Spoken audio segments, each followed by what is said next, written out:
Bien, vamos a continuar con un capítulo relacionado a mecánica de la plasticidad, el cual solamente lo vamos a cubrir de manera conceptual. No vamos a realizar ejercicios, tal vez algunas demostraciones de algunas propiedades relacionadas a lo que sería la plasticidad en metales, ¿cierto? Entonces, lo que sería mecánica de la plasticidad.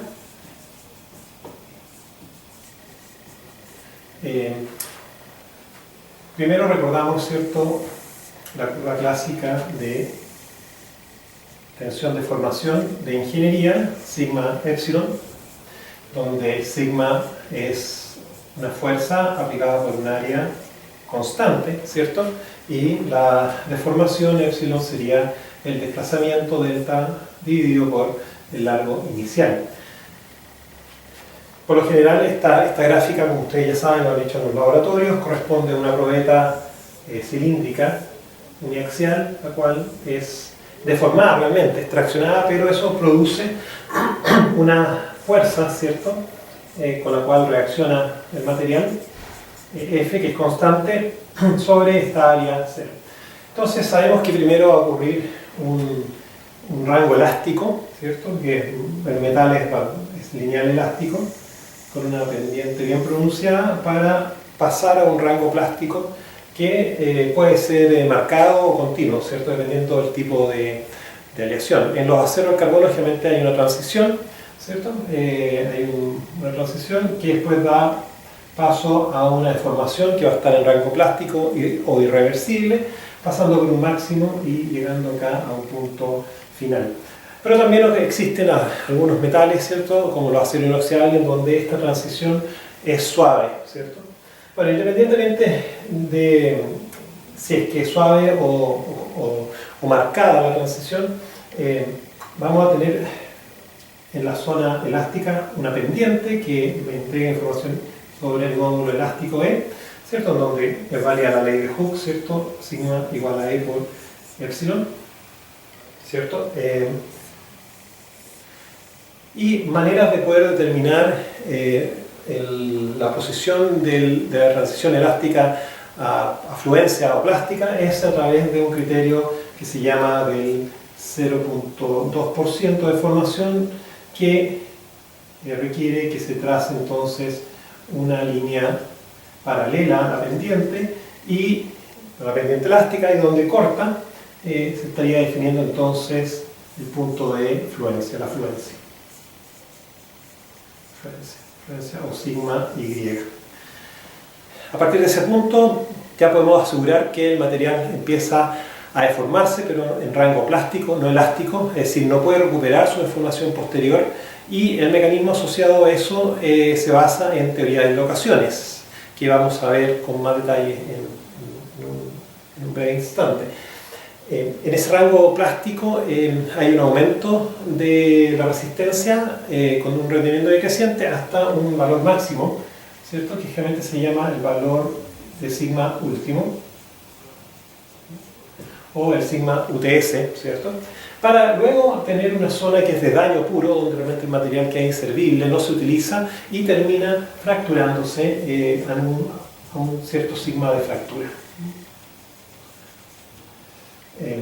Este valor sigma último coincide con una deformación UTS, ¿cierto?, última también, pero el valor de fractura, por lo general, que también tiene asociada una cierta deformación unitaria de fractura, no se va a considerar, no se utiliza, ¿ya? Posteriormente vamos a tener videos sobre teoría de fractura que nos van a enseñar otros mecanismos que se pueden utilizar para determinar a qué carga un material se fractura, en el cual hay que considerar además la presencia de una grieta de cierto tamaño. Así que el sigma de fractura del ensayo de tracción, ¿cierto?, no se considera para efectos prácticos. Solamente trabajamos hasta el sigma último, o sigma, que se llama sigma UTS, y desde el punto de fluencia sigma Y hasta el sigma UTS es donde tenemos el aumento en resistencia con el respectivo aumento en la densidad de dislocaciones dentro del material. Bien, eso sería un recordatorio de algo que ya han visto en otros cursos y lo vieron en los laboratorios respectivos a comienzo del semestre, pero queremos tratar de ver ahora un poco sobre cómo podemos conectar este fenómeno macroscópico con lo que sucede al interior del material, ¿cierto? Para lo cual vamos a borrar un poquito esto y considerar ahora una fuerza interatómica,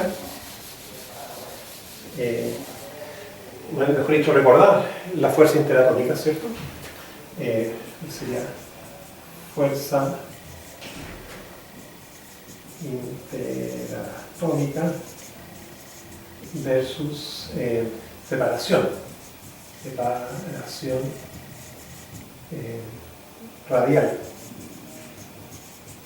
Entonces, esa curva tiene cierta semejanza con esta curva macroscópica, pero esto es una curva a nivel de los átomos, de pares de átomos, ¿cierto?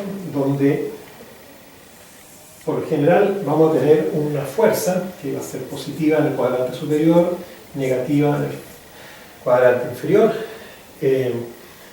y que va a tener esta apariencia. Donde acá el eje horizontal es la separación radial interatómica, separación radial, también podemos poner acá interatómica.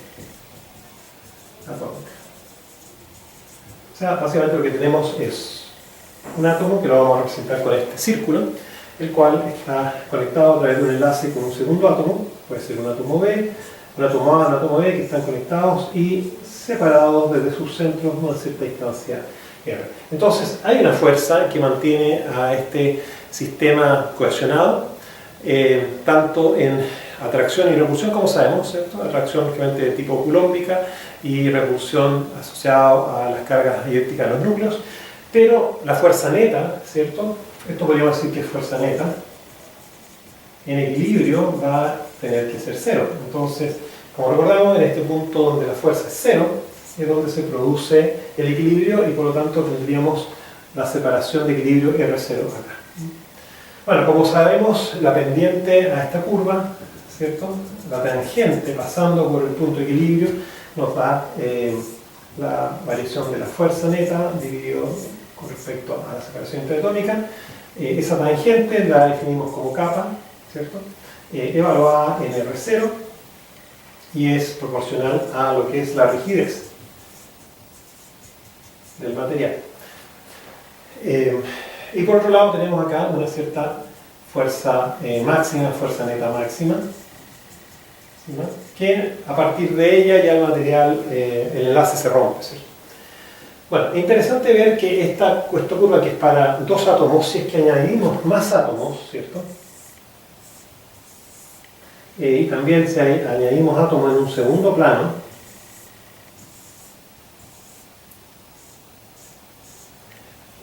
va a tener una forma más bien cíclica que podemos asumir o asemejar a una sinusoide. Así que esa curva, de cierta forma, empezaría a tener una apariencia de este estilo, cíclica, porque se van superponiendo las curvas, ¿cierto?, de atracción, de repulsión, y producirían entonces estos máximos o mínimos, ¿cierto?, que dependiendo cómo lo veamos puede ser positivo o negativo. Entonces uno podría decir, ¿de acuerdo?, vamos a representar la fuerza y la vamos a llevar a un esfuerzo, ¿cierto?, entre los diferentes átomos, ¿cierto?, que forman ABC, A, B, C, D, ¿cierto?, que forman el sólido. Entonces podemos, sin perder generalización, para un conjunto de átomos, ¿cierto?, que forman diferentes planos, estos son planos atómicos, la curva, ¿cierto?, asociada al esfuerzo para desplazar un plano con respecto al otro, estaría dada entonces por un esfuerzo de corte, tau, asociado a un cierto desplazamiento o separación de deslizamiento, ¿cierto? O sea, lo que queremos hacer es que este plano superior se vaya deslizando, o sea, podemos borrar este átomo acá y ponerlo acá, y se va deslizando producto de un esfuerzo de corte tau. Tanto fijando esto o poniendo un esfuerzo de corte tau acá abajo. Bueno, esta sinusoide, que va a continuar por supuesto, va a tener entonces un máximo acá, que vamos a llamar tau máximo. O sea, si mi tau supera tau máximo, que es el esfuerzo de cohesión, al desplazamiento de los planos, ¿cierto?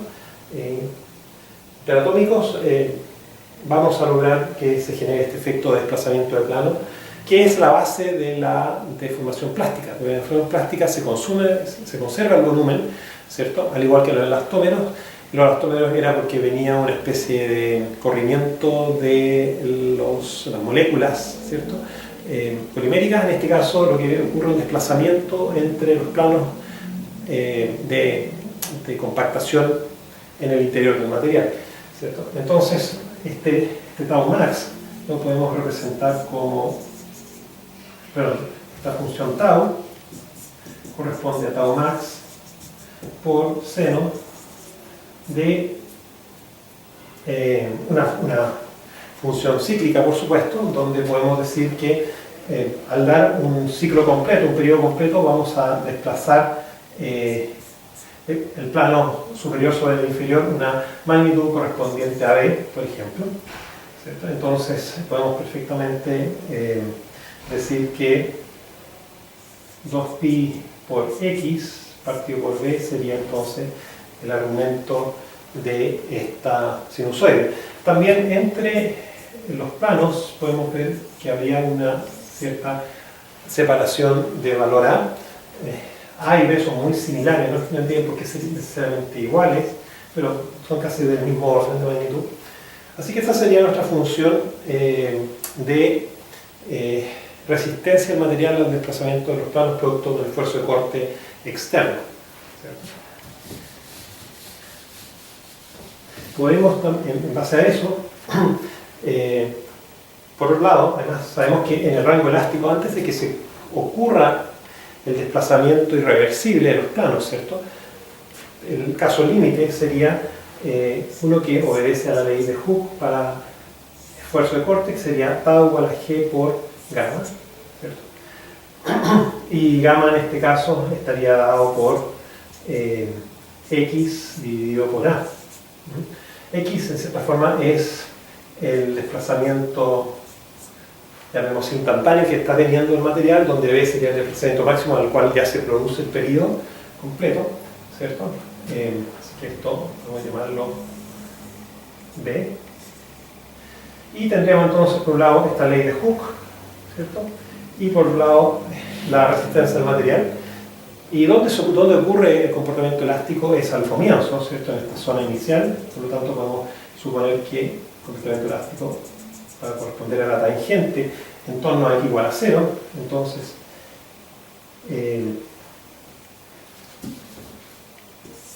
de tau a de x en x igual a 0, eso sabemos que va a corresponder a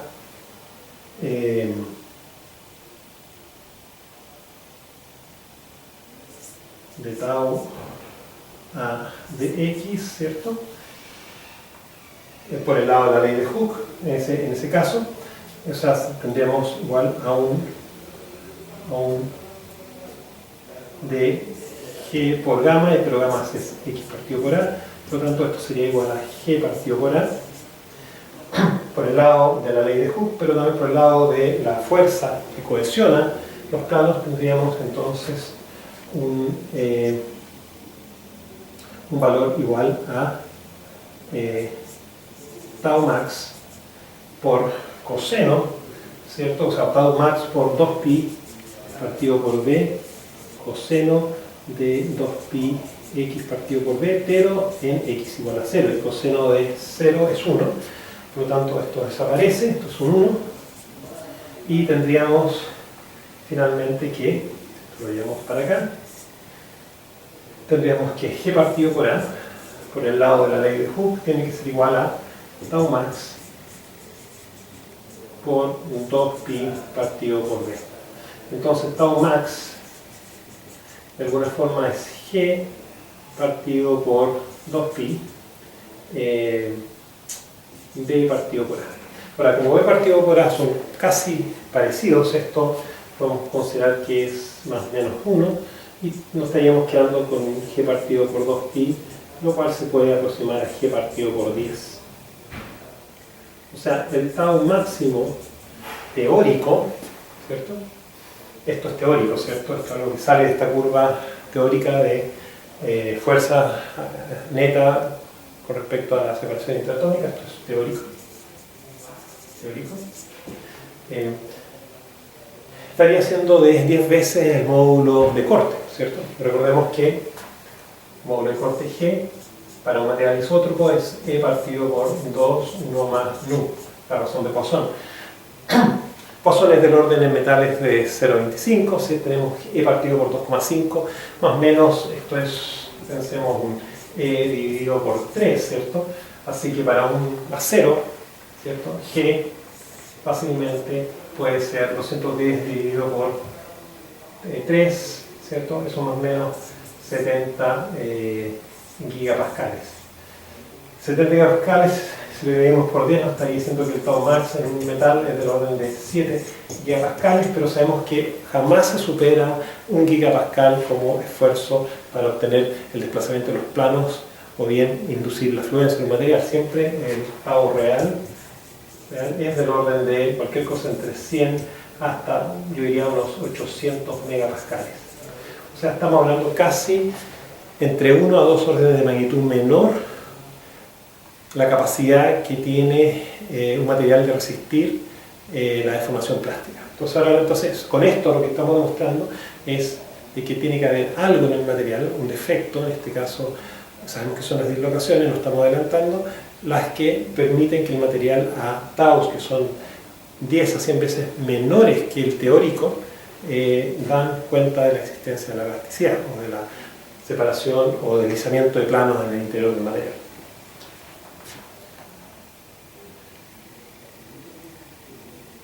Entonces, habiendo dicho esto, teniendo esta información, podemos entonces describir deslocaciones como tal.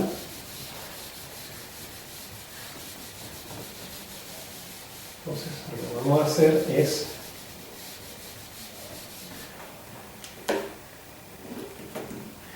si tau real es bastante menor a tau máximo teórico, ¿no? Esto es del orden de 10 a 100 por. Esto explicaría que existen defectos en el interior del material. Y esos defectos, en este caso particular, son las dislocaciones. Podrían ser las vacancias, pero realmente no juegan un rol tan crítico en poder desplazar planos a menores esfuerzos, sino son las dislocaciones las que podrían hacerlo. Uno podría decir entonces la superficie, los bordes de grano, sí, pero generalmente el fenómeno ocurre al interior del grano, no tanto en la interfase. Así que son las dislocaciones realmente las que producen esta facilitación del desplazamiento. Entonces, estas son dislocaciones.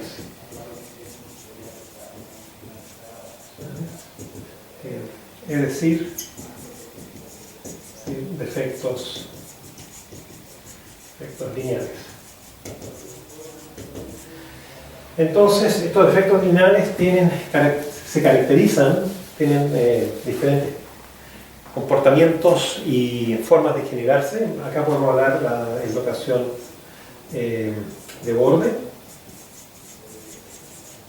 que se ocupa el signo de una T invertida para indicarla, o dislocación tipo helicoidal, que sería una especie de S siguiendo la regla de la mano derecha.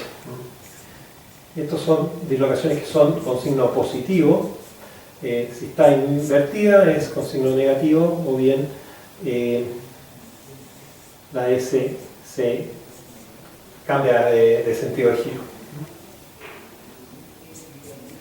Así que tenemos dislocación de borde y dislocación helicoidal, y también lo que se llaman dislocaciones mixtas, que son una combinación de ambas. Mixtas. Que serían una comunicación de carácter de borde y helicoidal a lo largo de una línea en el espacio que no tiene por qué ser una línea rectilínea, para la redundancia. Así que esas serían las definiciones.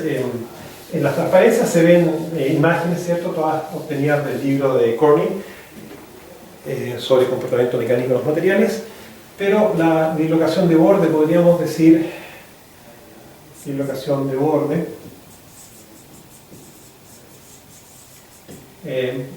es o se genera teóricamente cuando a un cristal o a un arreglo atómico o periódico, ¿cierto?, le introducimos a la fuerza un semiplano de átomos. Es decir, que si yo tengo un arreglo acá atómico,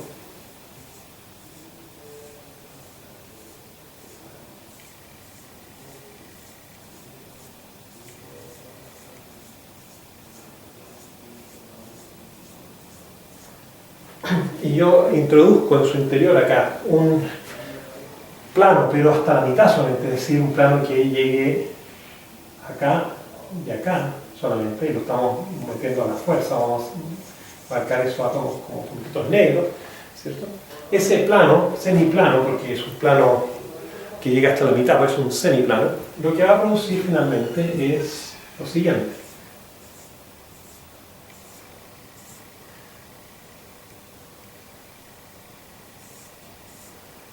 Una distorsión acá.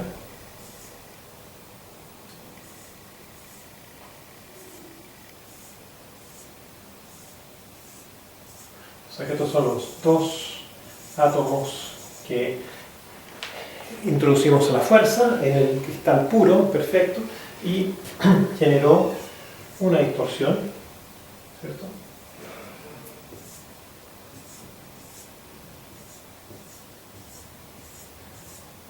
La cual, si es que conectamos, ¿cierto?, entre átomos, nos va a dar esta figura como trapezoidal. Esa sería la ubicación de la dislocación, la cual obviamente penetra la pizarra porque estos átomos están ocupando un volumen, ¿cierto? El retículo no deformado del material es básicamente un cuadrado, pensemos, ahí o aquí lo vemos, pero acá en torno a la dislocación, donde se puso el plano de átomos hasta la mitad, genera esta distorsión o trapecio, donde ponemos el signo de la dislocación ahí mismo. Así que esa sería una manera gráfica de ilustrar la formación de una dislocación de borde. Podemos ver que estos átomos están enlazados, ¿cierto?, en todas sus direcciones, ¿cierto? Pero es este átomo de acá el cual no tiene enlace, por lo tanto al no tener enlace hay una mayor energía de enlace positiva en esa zona y esa dislocación contiene una energía. Eso mismo hace que la dislocación sea más inestable y por lo tanto, dado un esfuerzo de corte, tau, aplicado sobre el material, va a producir de que se desplace a lo largo de algún plano cristalográfico en el material.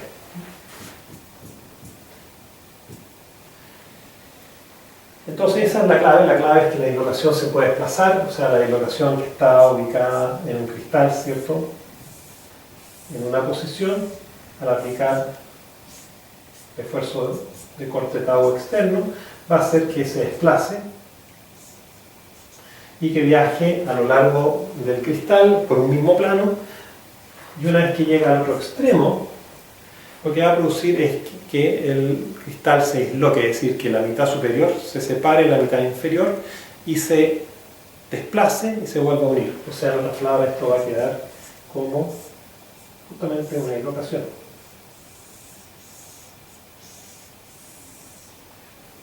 Donde este pequeño peldaño, ¿cierto?, o discontinuidad tendría una magnitud que la vamos a llamar B vector norma. Es una magnitud asociada a un vector cristalográfico. Entonces, al aplicar el tau, lo que está ocurriendo es que esta dislocación se desplaza, la vamos a sacar de acá, y en cierta forma lo que está ocurriendo es que se rompe este enlace, se reconfigura con este, y la dislocación que estaba acá pasa ahora a esta posición, y estos átomos, que eran los átomos del semiplano, se corren un espacio atómico hacia la derecha, pasan a ser estos, y estos que están acá los podemos borrar y volver a dibujar como átomos blancos. Pero la dislocación se va desplazando un espacio interatómico o una celda atómica hacia la derecha producto de estos esfuerzos de corte. Y cuando llega a su extremo produce entonces la dislocación. Efecto cristal dislocado. Perfecto. Bien. Ese es el principio para mover una dislocación de borde. Podemos abstraernos un poquito y tratar de representar esta dislocación de una manera más simple, no dibujando todos los átomos, etc., sino decir que la dislocación de borde es una línea en el espacio, una línea virtual que tiene en un extremo su signo de dislocación positiva, si es que lo es en cada extremo. Tiene por lo tanto un vector de largo, L, y este vector de Burger es perpendicular. El vector de Burger lo que hace es básicamente cierra un circuito en torno a la dislocación para que al completar un circuito a vuelta podamos cerrar la conectividad de los átomos en torno, ¿cierto? Borramos la imagen, pero lo podemos hacer rápidamente para ilustrar lo que es el vector de Burger. B sería el vector de Burger, ¿cierto? Y nuevamente podemos decir lo siguiente, podemos hacerlo más pequeño. Acá tenemos el semiplano, va a estar acá abajo también.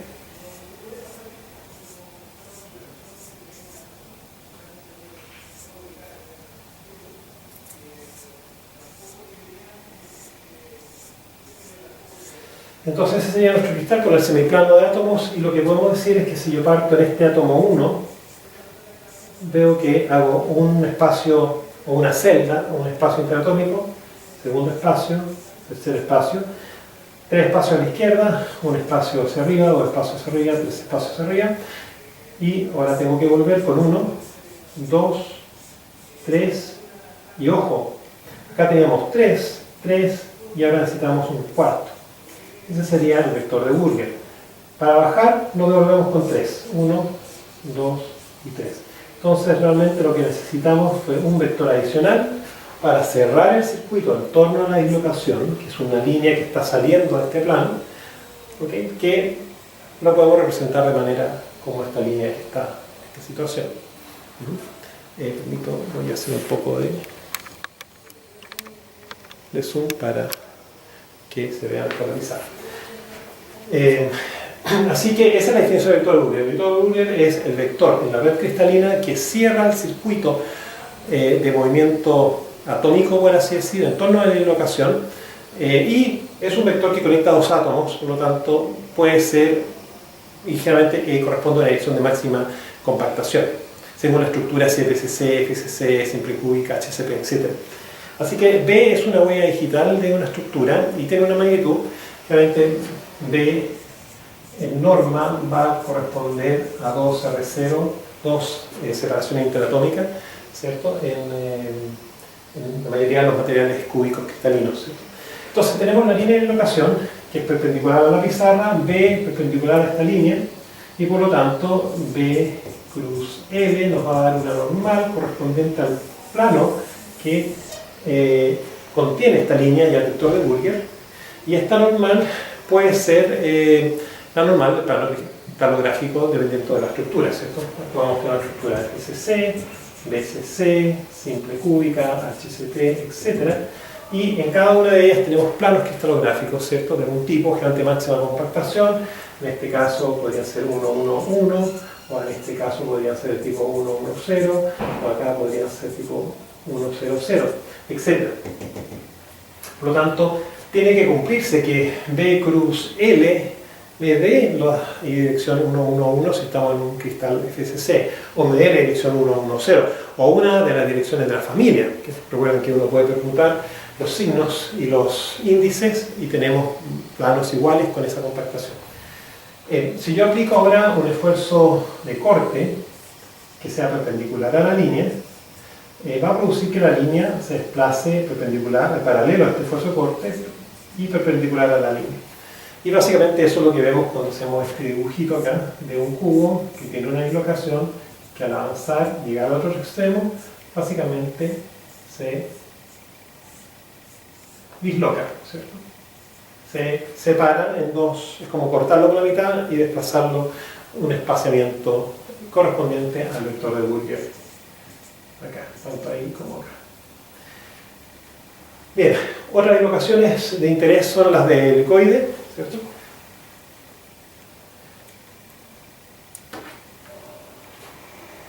Una cosa que antes de pasar a las dislocaciones helicoidal, podemos decir también otra característica que tiene este sistema es que sobre la dislocación, por el hecho que pusimos un plano extra de átomos, esto va a hacer que estos átomos aledaños estén comprimidos, así que acá hay un estado de compresión, y si hay un estado de compresión, de deformación compresiva en la parte inferior de la dislocación, tiene que haber uno de tracción para compensar la deformación total, que debería ser cero, ¿cierto? Entonces tenemos compresión, tracción y entre medio el signo de dislocación como una T invertida.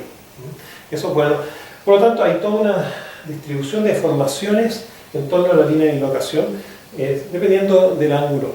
También, a medida que me alejo de la dislocación, lo que veo es que el defecto, que está acá en el visualizar,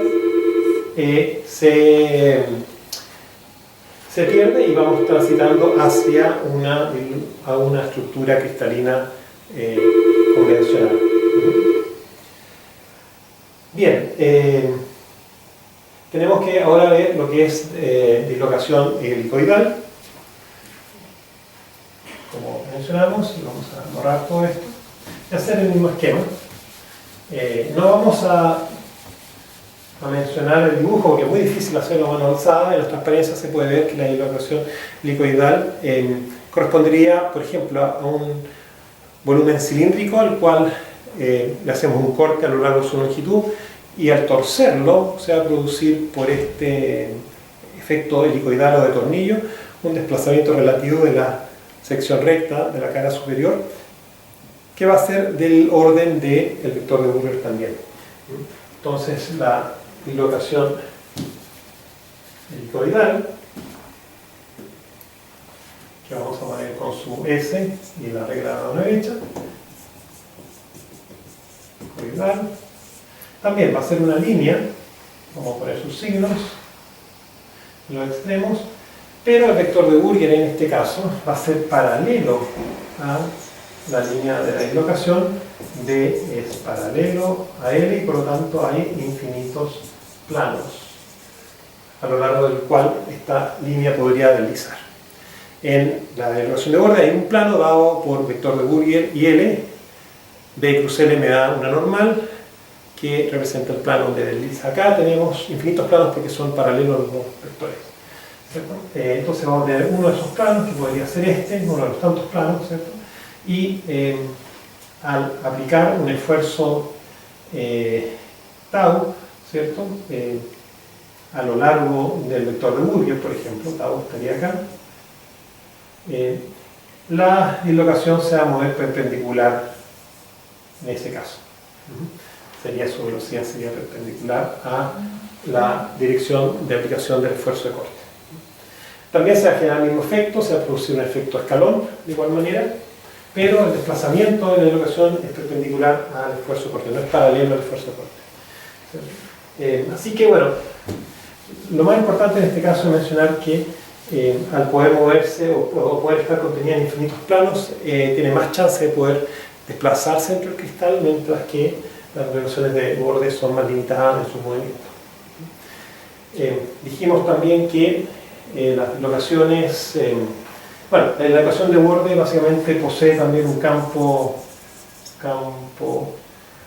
de cizalla puro,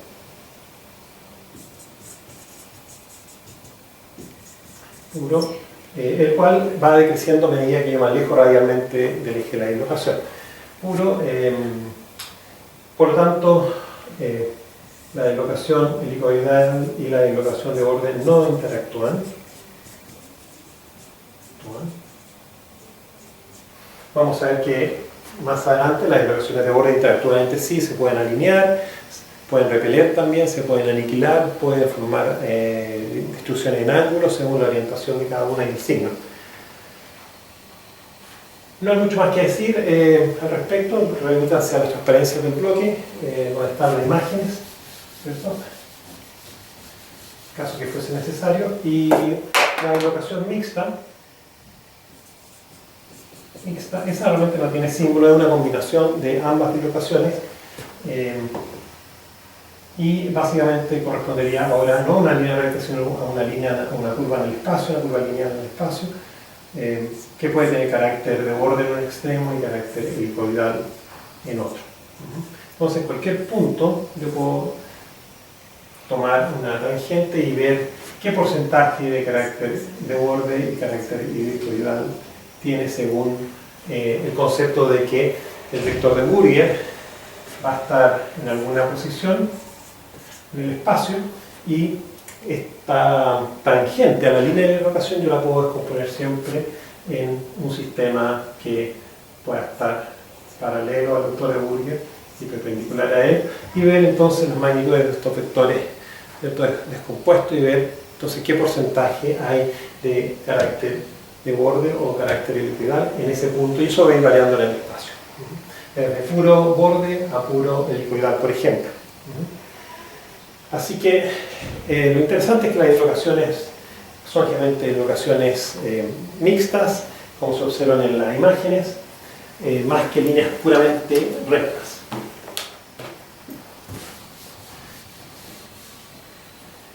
Bien, dos puntos de importancia que queremos elaborar. Uno es la energía asociada a una dislocación, la energía elástica asociada a una dislocación, a la creación de una dislocación, y también cuál es el esfuerzo de corte que puede permitir que la dislocación se desplace o aumente su largo, por ejemplo. Entonces pongamos acá como título energía elástica de una dislocación. Bien, continuamos con la energía elástica de una dislocación, sea de borde o helicoidal. Vamos a considerar algún caso helicoidal en este, por ejemplo, más fácil para poder calcular esa energía. Y a esta energía elástica nos referimos a la distorsión elástica que hay en torno a la dislocación producto de estos estados de cisalle o de tracción y compresión, producto de que estamos introduciendo de alguna manera estos semiplanos de átomos que comprimen, traccionan o pueden producir corte de formación en el material. Entonces esa energía elástica se debe gastar de alguna parte y generalmente van a ser de la deformación mecánica que sufre el material externa, ¿cierto? Es decir, en otra palabra, el trabajo mecánico se convierte en dislocaciones que consumen energía. Entonces, si logramos encontrar una expresión para esa energía y podemos comparar esa energía entre un material A y uno B, vamos a poder decir que si el material B tiene menor energía para formar una dislocación que el A, para una misma cantidad de trabajo externo de deformación vamos a tener más dislocaciones que en el caso de A. ¿Qué significaría eso? Que al haber más dislocaciones va a haber más deformación, porque ya vimos que cada dislocación cuando atraviesa el cristal, ¿cierto? O un gránulo, un policristal, etc., produce un pequeño escalón de deformación de magnitud vector de Fourier.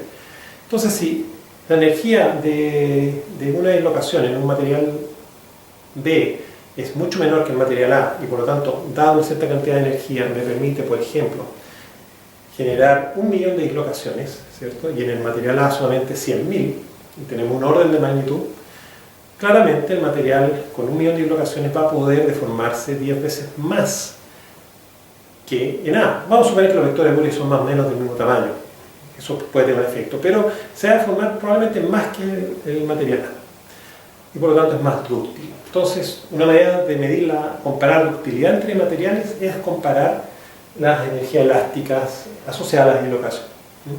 Entonces, lo que yo puedo decir es que vamos a suponer que la energía de una dislocación, ¿cierto? De una dislocación elástica, ¿cierto? Tendría que entonces ser, según una ley de Hooke, ¿cierto? Elástica, tau gamma, hay un comportamiento lineal con un módulo de corte. Sabríamos que esa energía elástica, hasta llegar al punto que se pone en movimiento, esa energía elástica, producto de la deformación por cisalle, la podemos cuantificar como el área bajo la curva, ¿cierto? O sea, básicamente eso es un medio de la integral de tau por gamma, ¿cierto?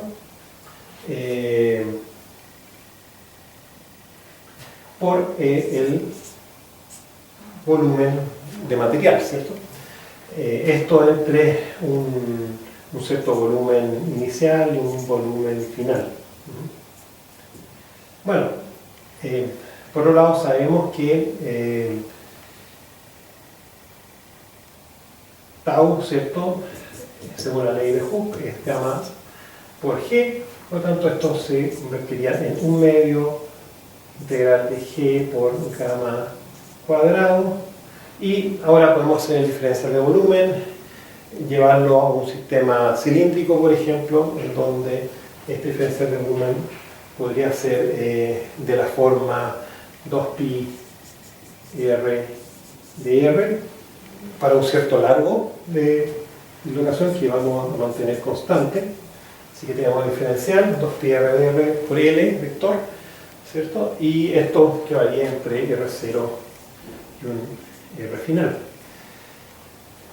Podemos borrar acá arriba para continuar el desarrollo. Entonces vamos de acá abajo acá arriba. Esto sería que la energía de la dislocación, energía elástica, nuevamente insisto, sería G medios 2pi L, sacamos todas las constantes fuera de la integral y nos va a quedar la integral de gamma cuadrado por R de R, ¿cierto? Entre R0 y R final. Bueno, la pregunta es qué es lo que es gamma, ¿cierto? Bueno, gamma nuevamente se puede expresar siempre en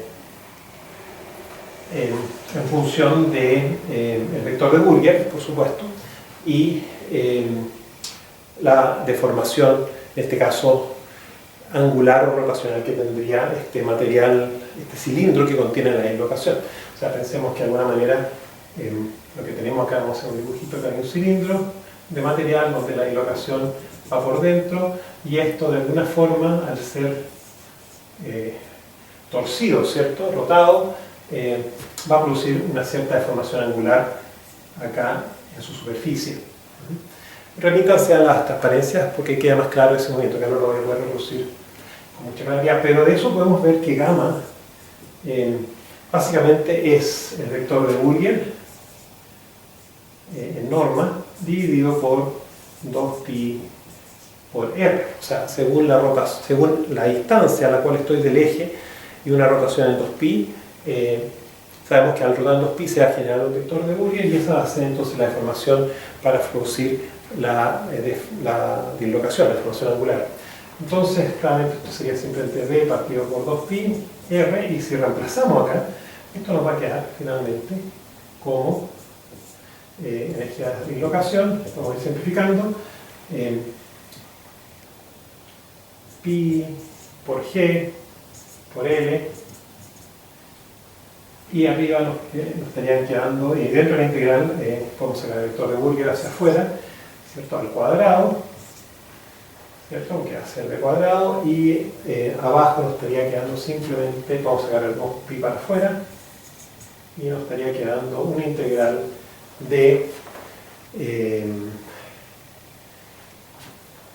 r de r partido por r cuadrado, ¿cierto? Cancelamos el r del numerador con el r cuadrado del denominador y nos va a quedar integral de r entre r0 y r final. Bien, podemos entonces borrar un poquito acá para continuar el desarrollo.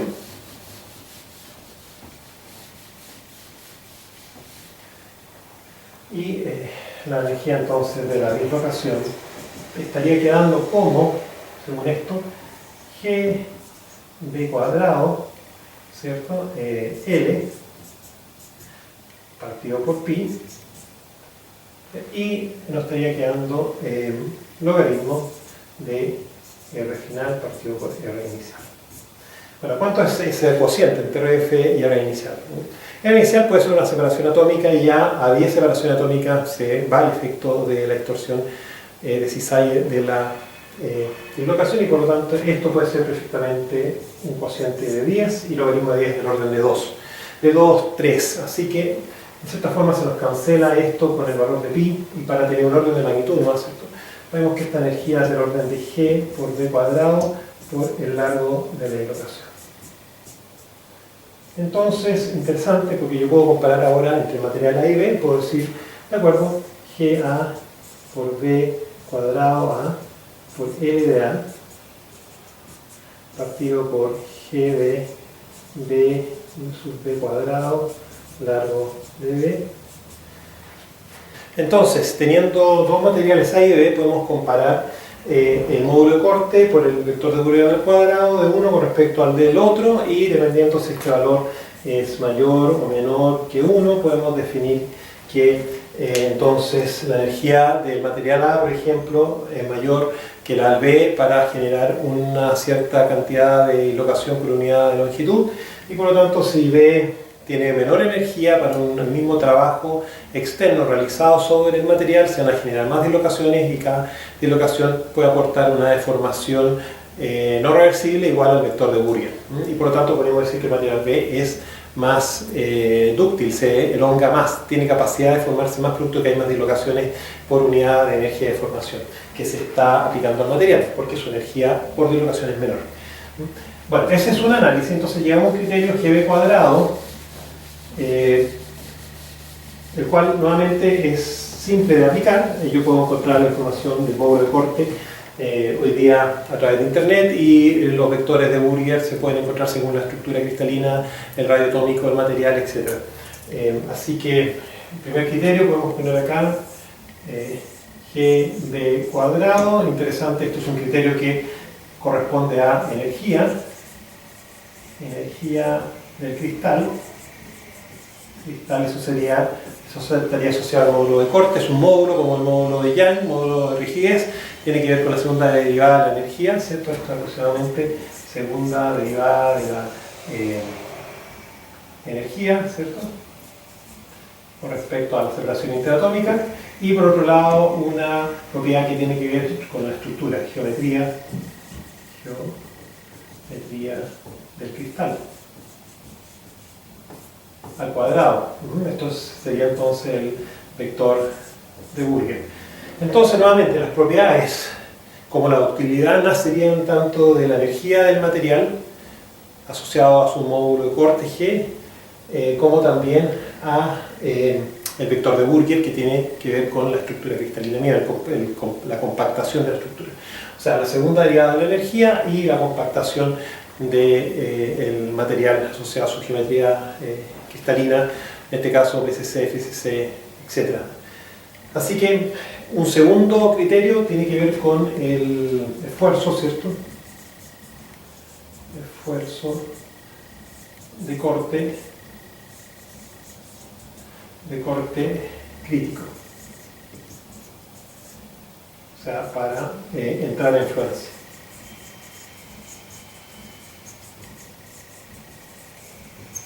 Entonces, ¿cómo podemos encontrar una dependencia para ese esfuerzo de corte crítico? Pensemos en que cualquier mecanismo que haga que la dislocación se desplace o se multiplique o avance o aumente su largo va a significar mayor contenido de dislocaciones y movimiento de dislocación, y por lo tanto fluencia. Por lo tanto, pensemos ahora en una situación donde una dislocación de borde de largo L está siendo anclada en dos puntos, en un punto A y en un punto B. Por algún mecanismo, sea porque hay un precipitado de carbono, hay un precipitado de cobre, en el caso del aluminio, carbono en el caso del acero, o porque por difusión esta dislocación pudo haber ascendido en un segmento descendido, ¿cierto? De manera que hay un anclaje en A y en B, y por lo tanto la dislocación tiene un cierto largo L entre A y B, y los puntos A y B no se pueden desplazar. Entonces ahora aplicamos un esfuerzo de corte, tau, ¿cierto? Que si lo miramos desde arriba estaría actuando sobre la dislocación, como si fuera una cuerda la dislocación, ¿cierto? Bueno, quiero volver levemente al punto 1, porque en este punto, si vemos las unidades de esta energía, estos son joules por metro cúbico por metro cuadrado, son joules por metro, unidades de newtons. O sea, realmente Gb cuadrado es un indicador de la tensión que hay sobre la línea de dislocación. Es de alguna manera una energía, pero por unidad de largo, ¿cierto? Claramente, si nosotros multiplicamos esto por L vector, vamos a tener entonces unidades de Joule y ahí estaremos bien. Entonces, Gb cuadrado es la tensión en la cuerda, eso también hay que tenerlo claro, en unidades de Newton. Si volvemos a este caso y aplicamos un tau sobre este plano que contiene a la dislocación de segmento D de largo L, bueno, claramente esto es equivalente a aplicar una fuerza que va a hacer que esta dislocación se arquee entre A y B, por lo tanto su largo se está extendiendo, y podríamos hacer un balance de fuerza, entonces poder decir que tau por L, ¿cierto? Por el vector de Bulger, ya que el vector de Bulger está acá, es una magnitud, ¿cierto? Una magnitud a lo largo del desplazamiento de la dislocación. Tau por L por B me estaría dando la fuerza, y esta fuerza correspondería entonces a la proyección de la tensión que se va a generar en esta cuerda en los puntos A y B. Entonces acá tenemos una tensión T, la cual de alguna manera va a estar relacionada a este ángulo θ, que está acá y que está acá también. Entonces sabemos que 2T seno de θ estaría dando la proyección de esas tensiones hacia el eje vertical hacia abajo, contrarrestando la fuerza tau por L por B. Hay un caso crítico en que θ sea igual a 90, ¿cierto? Y en ese caso el seno de pi medio, ¿cierto? Va a ser igual a 1, lo cual nos facilita el desarrollo, y vamos a quedar entonces de que tau, o T, perdón, la tensión en la cuerda sería igual a tau por L por B partido por 2. Tau por L por B partido por 2.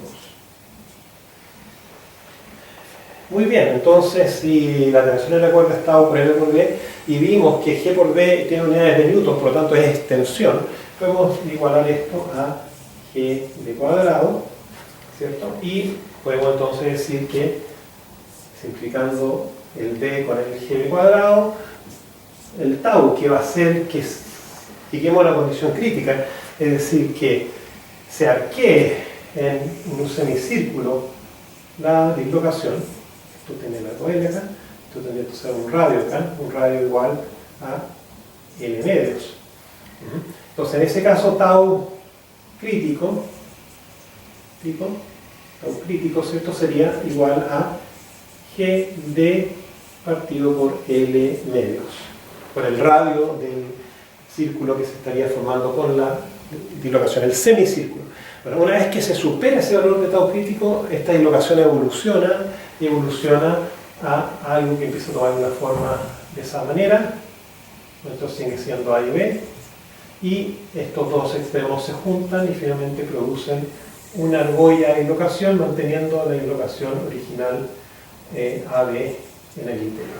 Entonces, al superar tau crítico, la dislocación se curva como semicírculo, se supera ese valor, empieza a curvarse más y se redondea en un loop o argolla de dislocación nueva que se creó a partir del segmento D.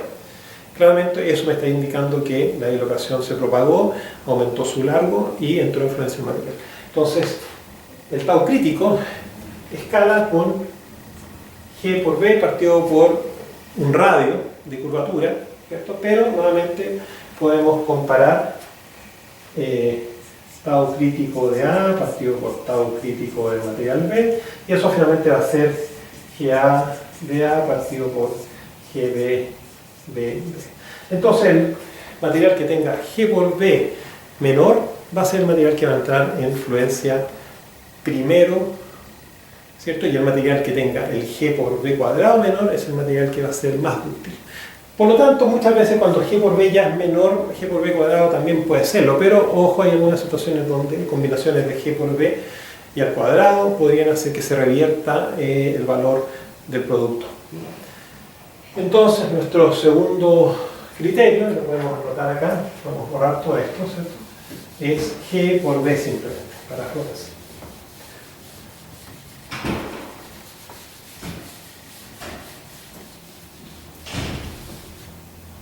Nuestro segundo criterio sería G por B para lo que sería fluencia, donde acá nuevamente tenemos unidades de Joule por metro cúbico por metro, estaría con unidades de Joule por metro cuadrado, que en cierta forma serían unidades de, en este caso, Newton partido por metro. Nuevamente acá también tenemos energía a través de G, que es la segunda derivada, energía del cristal, la segunda derivada de la energía con respecto al cuadrado, y por también una geometría del cristal. Geometría del cristal. En este caso no al cuadrado, sino solamente como el vector de Fourier, B vector. Bien, algunos temas adicionales que podemos mencionar sobre este bloque para ir de la mano con su definición. Vamos a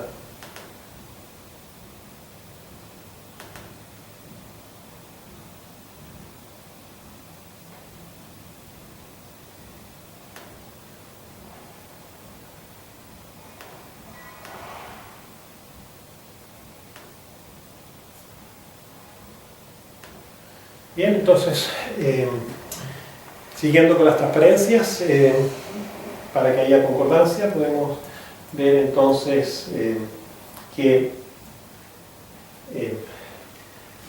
a medida que se supera el tau crítico, ¿cierto? Y el tau crítico, el tau externo, ¿cierto?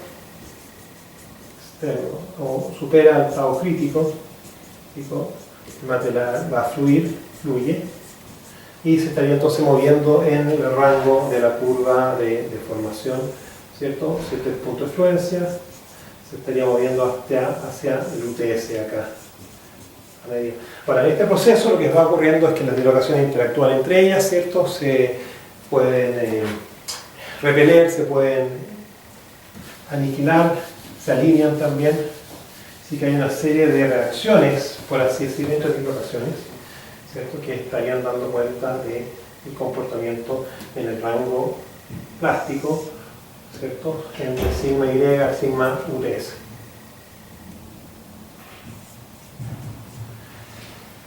Entonces lo que ocurre acá es que en este proceso la densidad de dislocaciones aumenta, ρ es densidad de dislocaciones, y esta se mide como el largo total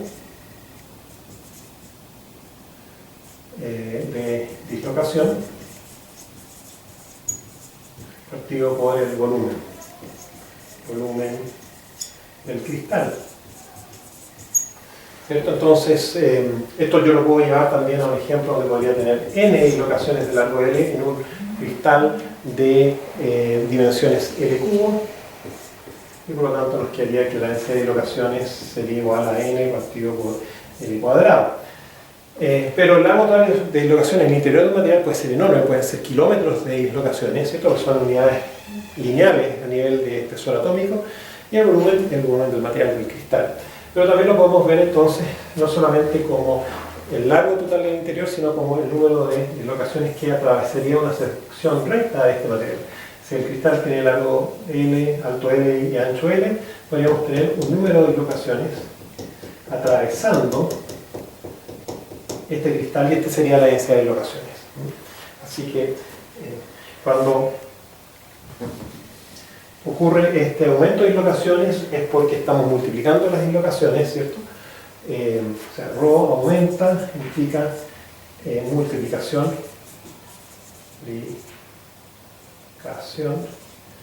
del número de dislocaciones y del largo total. Entonces las dislocaciones pueden anclarse, arquearse, como dijimos, producir estos loops de dislocación y aumentar el largo, el número, ¿cierto? Entonces las dislocaciones pueden, si son de signo iguales, se repelen, si son de signo contrario, se atraen y se anulan, se repelen, se atraen, pueden alinearse también las dislocaciones una sobre otra horizontalmente. Una dislocación se va a poner una sobre otra y eso va a generar un estado de equilibrio, ya que, como dijimos, las dislocaciones tienen estado de compresión en su superior y tracción en la parte inferior, y por lo tanto esta tracción se compensa con la compresión de la dislocación que está inmediatamente por debajo, etcétera, etcétera, y esto obviamente se anula y baja o reduce la energía total del sistema, que es una energía positiva, y queremos extenderla a cero para que así la energía mínima del cristal predomine. Así que pueden repelerse, pueden atraerse, pueden alinearse. Hay otras configuraciones donde, si están en 45 grados, pueden alinearse con signo inverso, ¿cierto? Esto estando en 45 grados. Por lo tanto, generalmente las dislocaciones, a medida que se multiplican, van a ir generando dentro del material, si este es un cristal del material, un grano, en el interior van a ir generando estructuras tipo hexagonales, panel de abeja, y va a llegar un momento en que se saturan, se anclan y alcanzamos el 13, y ahí ya no se puede seguir desarrollando más deformación plástica, el material empieza a romperse, a separarse, a desgarrarse, a tener cavitación, producción de efectos interiores. El otro tema a tener en consideración en paralelo también sería la idea del esfuerzo de corte resuelto. Recordando el esfuerzo de corte resuelto. Es decir, yo tengo un material, policristal o monocristal, le aplico una fuerza externa sobre esta tapa acero, esto lo voy a anclar acá, ¿cierto? Y esta fuerza se va a proyectar en el interior del material en algún plano, puede ser un plano cristalográfico, el cual está orientado según este eje original con una cierta normal, pero también una vez que se proyecta sobre el plano se va a proyectar con una cierta orientación, ¿cierto? Así que vamos a tener de esta forma dos cosenos directores, un coseno teta, un coseno phi, y generalmente lo que se sabe es que este tau resuelto, ¿ves? Esto va a ser f partido por a0 por coseno de teta, coseno de phi. Así que, por lo general, esa es la manera de proyectar un esfuerzo externo sobre el interior del material para generar un tau resuelto o proyectado. El factor m se define como 1 partido por cos teta cos phi, y esto es el factor de Schmidt.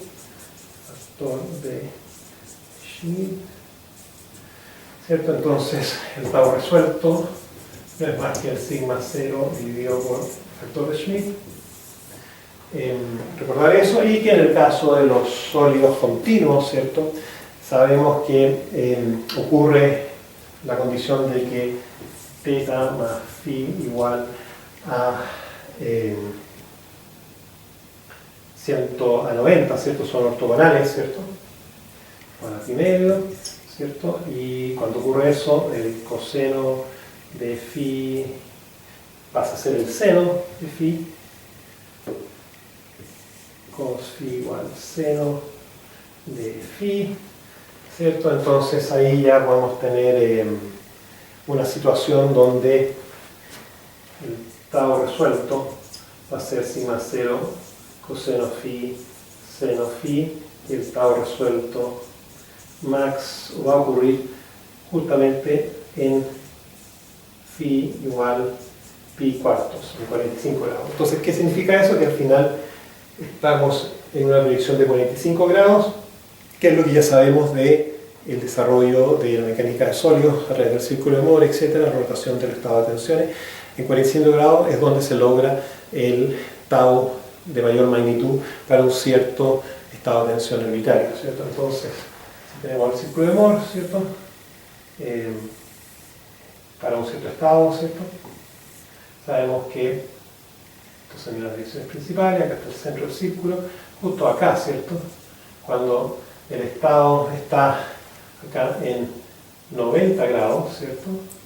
O es decir, está en 45 grados como elemento, tenemos el máximo tau, donde podríamos tener el tau en esta condición, y también en este caso hay un sigma medio acá que estaría actuando en positivo acá en las caras para este estado, ¿cierto?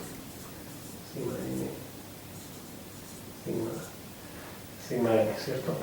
Entonces, nuevamente, en 45 grados en un sólido continuo ocurre la proyección y desarrollo de mayor tau resuelto, pero en materiales cristalinos, monocristales, lo que va a ocurrir es que va a depender de los planos de máxima compactación y si esos planos contienen dislocaciones.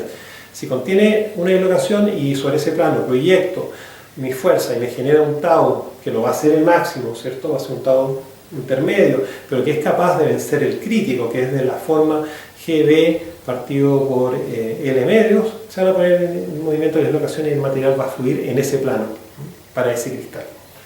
Okay. Ese es el concepto que queremos introducir rápidamente. Los planos de desplazamiento son de máxima compactación, son donde suelen ocurrir las dislocaciones y donde suelen moverse. Pueden ser del tipo 110 en FCC, pero 111 en FCC, 110 en BCC, 100 en SC, etc. Vemos que también a medida que las dislocaciones se multiplican, aumenta su densidad, como ya dijimos, y esas densidades pueden ir de 10 a 2 dislocaciones por 10 a la 2 dislocaciones por milímetro cuadrado, en los casos de semiconductores, materiales cerámicos para paneles solares, chips semiconductores, ¿cierto? O sea, 100 dislocaciones por milímetro cuadrado, llegando hasta casi un total de 100 millones de dislocaciones por milímetro cuadrado para metales que están deformados, ¿cierto?, en frío, fuertemente deformados en frío. Finalmente, podemos también argumentar que este tau crítico, que es proporcional a GB partido por el radio, ¿cierto?, de la curvatura que adquiere la dislocación con el esfuerzo de corte que se le aplica, además sabemos que tau crítico es proporcional, ¿cierto?, a GB partido por L medios, pero más otras proporciones que pueden ser de la forma GB también por raíz de la densidad de dislocaciones. O sea, mientras mayor densidad de dislocaciones aumenta el tau necesario, por eso la curva tiene un rendimiento decreciente que se satura ya que tiene un comportamiento de raíz con la densidad de dislocaciones, y también un comportamiento inverso a delta, donde delta es el tamaño del subgrano que se genera. Dijimos que podemos tener acá un grano, ¿cierto?, con una estructura de panel de abeja en su interior,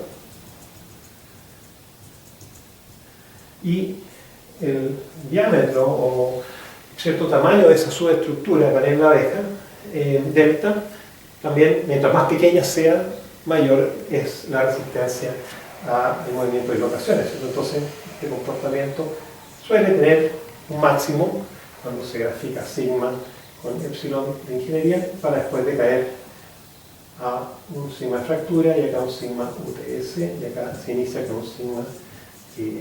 Básicamente el sigma Y va a ser este término, pero a medida que se desarrollan las dislocaciones predomina raíz de ρ, y también a medida que se desarrolla la estructura o subestructura interior del grano aparece delta. Bueno, el último tema de este bloque de transparencias tiene que ver con cómo podríamos estimar la tasa de deformación angular que podría sufrir un material en rango plástico al ser cizallado, ¿cierto?, por el esfuerzo de corte.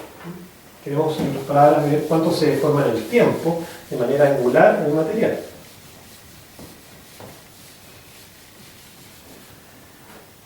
Entonces yo puedo, tasa de deformación angular en rango plástico.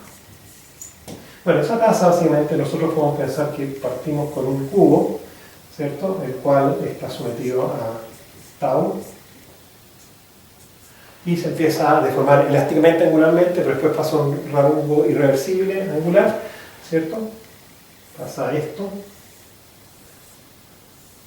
pero podría seguir la deformación y empezar realmente a deformarse angularmente una cantidad no menor.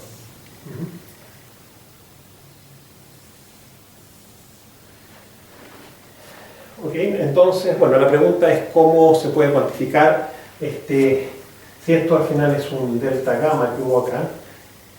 Acá lo que ya ocurriría es un gamma punto en el tiempo.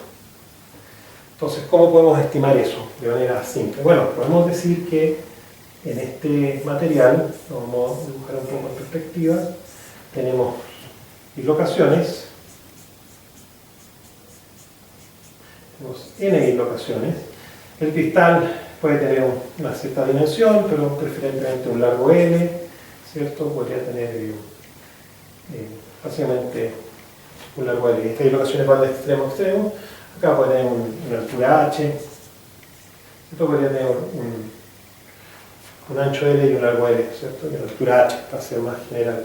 Bueno, lo importante es que cuando la dislocación se desplaza de este punto a este otro punto, un cierto delta x, ¿cierto? La pregunta es cuánto se deforma angularmente. Bueno, sabemos que la deformación máxima angular cuando cruza el cristal va a generar una cuña o una dislocación, como se conoce, igual al vector de Burger. Por lo tanto, la deformación, el delta de deformación máxima estaría dada por B partido por L, si esto fuese L. B partido por L. Vamos a llamar a esto también L para que sea más simple. Un cubito de lista LLL. Si estamos ahora desplazando solamente una cantidad X, podemos suponer una dependencia lineal y por lo tanto el valor del gamma con respecto a delta X sería entonces B partido por L por delta X partido por L. ¿Cierto? Porque delta X partido por L, si este largo es L, se movió delta X, es una fracción del L total. Delta X partido por L. 10%, 20, lo que sea. Por B partido por L, que es la máxima deformación angular una vez que cruza completamente el cristal, estaría dando la deformación en función de delta X. Ahora, lo interesante es que hay n dislocaciones. Por lo tanto, el delta gamma total sería entonces n por vector de Burger partido por L cuadrado por delta X, ¿cierto? Esas serían n dislocaciones, cada una con un vector de Burger dividido por L por L cuadrado. Esto es básicamente B, L cuadrado delta X. Y recordemos que n partido por L cuadrado, de L cuadrado de la sección recta, es la densidad de dislocaciones. Entonces, este valor se puede escribir como ρ por D por delta X. O sea, la deformación angular total por n dislocaciones, toda este vector de Burger B, de largo L, en un cristal de L cubo, sería dado por la densidad de dislocaciones en ese instante, vector de Burger, norma por delta X. Y si a esto lo consideramos en una unidad de tiempo, delta t, vamos a tener gamma total igual a ρ, que lo estamos haciendo constante, y vector de Burger, norma, por delta x, delta t, y esto no es más que la velocidad promedio que tienen las dislocaciones que se mueven en el interior del material. Entonces, finalmente, gamma punto, vamos a tomar este gamma punto que hemos escrito acá, va a ser igual a ρ b velocidad. ¿Qué unidades tiene esta deformación angular? Tiene unidades de 1 partido por segundo, las corroboramos. Tenemos dislocaciones por área, esto es 1 partido por metro cuadrado, por vector de Euler que tiene unidades de metro y por velocidad que tiene metros partido por segundo, nos quedan unidades de 1 partido por segundo. Esa es la deformación angular que tendría el cristal al ser cizallado en un proceso de laminación donde lo estamos estirando en una placa metálica, ¿cierto? Entonces podemos estimar ese gamma punto y por lo tanto definir a qué velocidad podemos hacer el laminado o la trifilación de un alambre o la compresión, embutido, etc. Eso nos da una idea del límite de deformación angular del tiempo. Esta relación tiene un pero de que el ρ es constante. El ρ es una función del tiempo. Generalmente se corrige para mejorar su estimación. Bueno, hasta acá dejamos entonces este módulo breve de mecánica de la plasticidad para dar paso en los siguientes videos, tanto de audio como en pizarra, de la teoría de lineal de fractura y fatiga, con el fin de que puedan, a partir de esa información, hacer su proyecto también de análisis de falla del elemento pieza fracturada catastróficamente que ustedes ya escogieron y tienen en su posesión. Bueno, muchas gracias.